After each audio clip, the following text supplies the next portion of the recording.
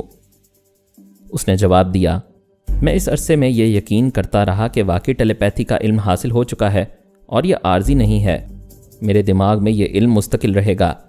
دوسری بات یہ کہ تم میرے ملک کے ہر راز سے واقف ہو، تم جس وقت چاہو پلک جھپکتے ہی یہاں قیامت جیسی تباہیاں لا سکتے ہو، میرے ملک کو دیکھتے ہی دیکھتے کنگال بنا سکتے ہو، میری قوم کو مٹا سکتے ہو۔ اس لیے میں نے سوچا پہلے اپنے ملک اور اپنی قوم کے بچاؤ کی تدبیریں کر لوں۔ تمہیں فرانس کی حکومت سر پر بٹھاتی ہے، وہاں تمہیں ہر طرح کی آسائشیں اور سہولتیں میسر ہیں، لہٰذا میں اس عرصے میں اس حکومت کے اہم رازوں تک پہنچتا رہا، اور یہ کوئی بڑی بات نہیں ہے۔ حکومت فرانس کے اعلیٰ حکام آئے دن ریڈیو اور ٹی وی وغیرہ کے ذریعے تقریریں کرتے ہیں، اخبارات میں ان کی تصویریں چھپتی ہیں، ان کے دماغوں تک پہنچنا کوئی بڑی بات نہیں ہے۔